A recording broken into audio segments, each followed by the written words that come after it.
Welcome to AK-47 classes. Good morning everyone, I am Bhargavi Patel from class 10th और आज का हमारा टॉपिक है सिमिलरिटी इन जियोमेट्रिकल शेप।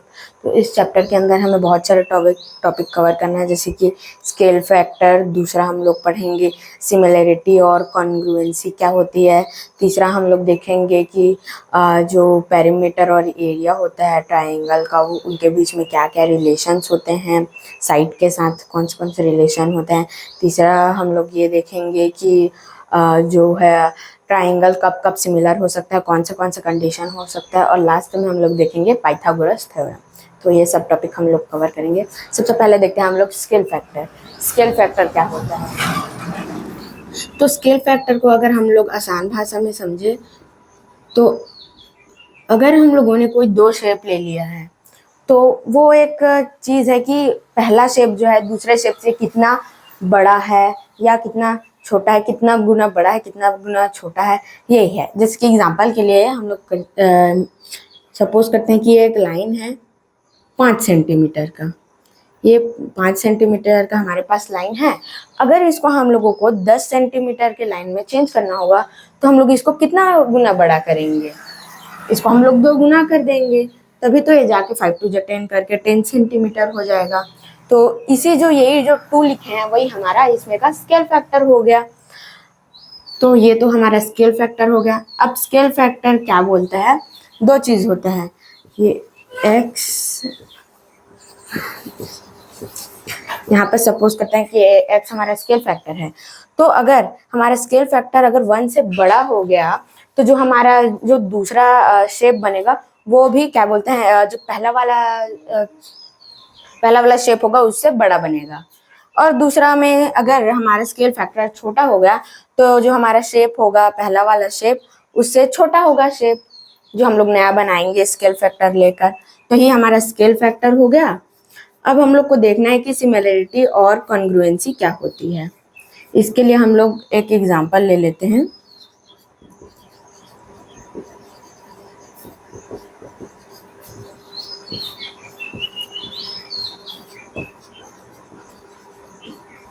इसके लिए हम लोग एग्जांपल ले लेते हैं, 2 ट्राइंगल ले लेते हैं। अब सिमिलरिटी क्या कहता है कि ये जो ट्राइंगल है उन दोनों का ये करस्पॉन्डिंग साइड जो है, ये इसका हो गया, ये इसका हो गया और ये इसका, इन लोगों का जो है रेशियो, इन तीनों का जो है रेशियो, तीनों पेयर का रेशियो जो है एक फिक्स्ड होना चाहिए। मतलब कि अगर इन दोनों का रेशियो 3 है तो इन दोनों का भी रेशियो 3 होना चाहिए, इन दोनों का रेशियो 3 है तो इनका भी रेशियो 3 होना चाहिए। मतलब सबका जो है रेशियो एक फिक्स्ड होना चाहिए, तब जाके वो दोनों शेप जो है एक दूसरे के सिमिलर कहलाएगा।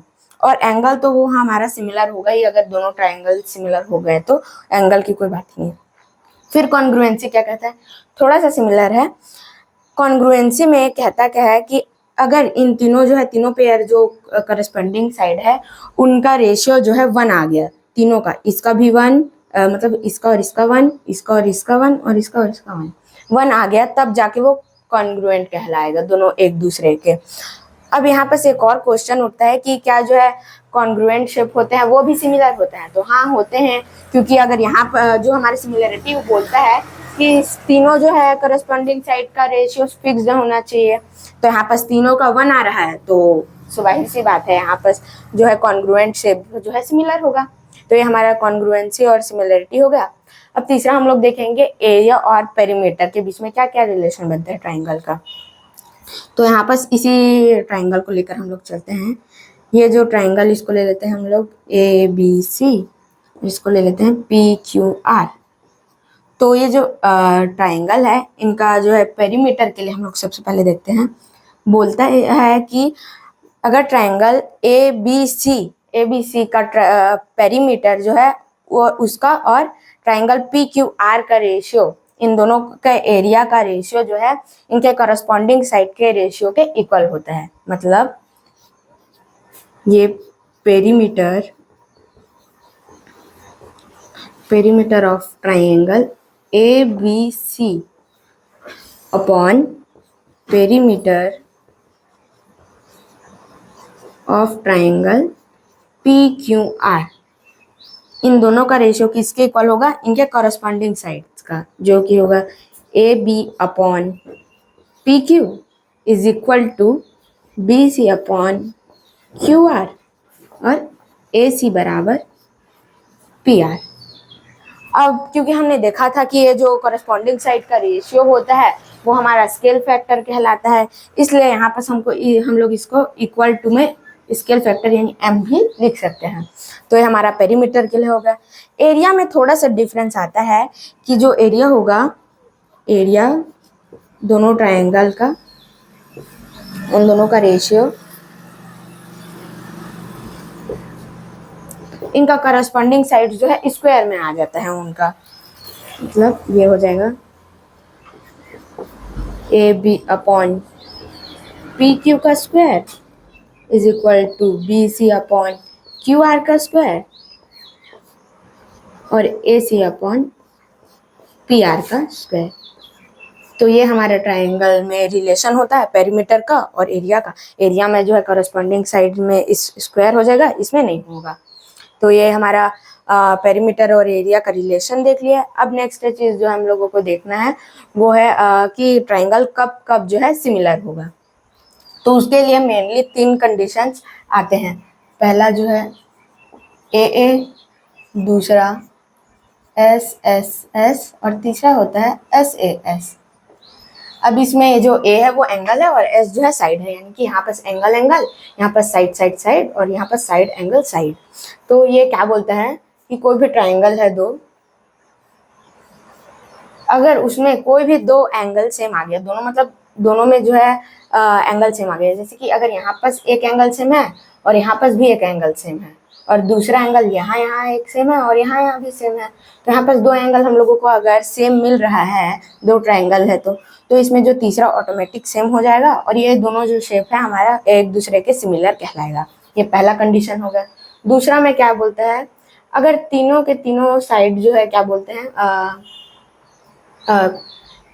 फिक्स्ड रेशियो में हो गए, मतलब इसका और इसका रेशियो सेम, इसका और इसका रेशियो सेम और इसका और इसका रेशियो सेम हो गया, तब ये एस वाला कंडीशन लग जाएगा। तीसरा एस में क्या है, अगर यहाँ पर हमें कोई भी एक एंगल बता दिया है क्वेश्चन में, तो यहाँ पर हम लोग क्या करेंगे, जो एंगल है जो साइड में बन रहा है, कौन से साइड में बन रहा है, एक ये वाला है और एक ये वाला है, तब ये दोनों साइड भी सेम प्रोपोर्शन में रहेंगे और ये जो है एंगल भी हमारा सेम रहेगा। तो ये इस वाले कंडीशन से जो है हमारा ट्रायंगल सिमिलर हो जाएगा। तो ये तीनों कंडीशन हो गया ट्रायंगल के सिमिलर होने का। अब लास्ट में हमको देखना है पाइथागोरस थ्योरम।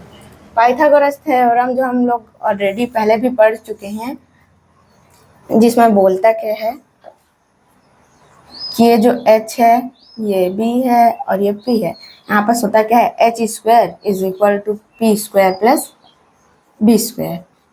यही हमारा होता है पाइथागोरस थ्योरम। अब इसी में अब जो है हम लोगों ने राइट एंगल ट्राइंगल लिया है, यहाँ पर 90 डिग्री एंगल बन रहा है। अब यही जो 90 डिग्री एंगल बन रहा है सी पॉइंट पे, यहीं से अगर हम लोग एक और परपेंडिकुलर खींच दें, कहाँ पर, ए और बी पर एकदम परपेंडिकुलर खींच दें एक, कुछ इस तरह से, तो ये परपेंडिकुलर हो गया। तो यहाँ पर भी जो है हमारा 90 डिग्री एंगल होगा। तो अब यहाँ पर 3 कंडीशन निकल के आते हैं, जो बोलता है कि यहाँ पर इस पॉइंट को हम लोग डी ले लेते हैं। यहाँ पर बोलता है कि यहाँ पर जो छोटा ट्राइंगल है सी डी बी, ये किसके सिमिलर होगा, ए बी सी के पैरेलल होगा। ये सी डी बी पैरेलल होगा ए बी सी के। दूसरा जो है ये वाला छोटा ट्राइंगल बन रहा है ए डी सी, वो सिमिलर होगा फिर से बड़े वाले ट्राइंगल ए बी सी के।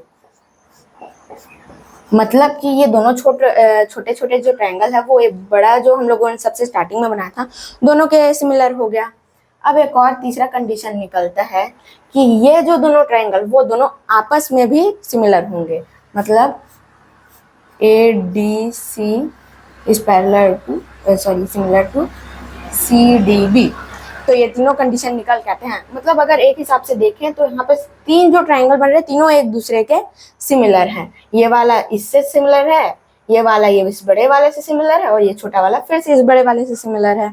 तो ये हमारा जो पाइथागोरस थ्योरम में अगर हम लोगों ने आपस जो ट्रायंगल लिया था वहाँ से एक वर्टेक्स से लाइन खींच दिया 90 डिग्री का, तो यहाँ पर दो भागों में डिवाइड हो गया, दो ट्रायंगल मिल गया जो कि तीनों ही आपस में सिमिलर है। तो ये हमारे सारे टॉपिक्स हो गए ज्योमेट्रिकल शेप्स के सिमिलरिटी में। तो thank you. Connect with us to excel.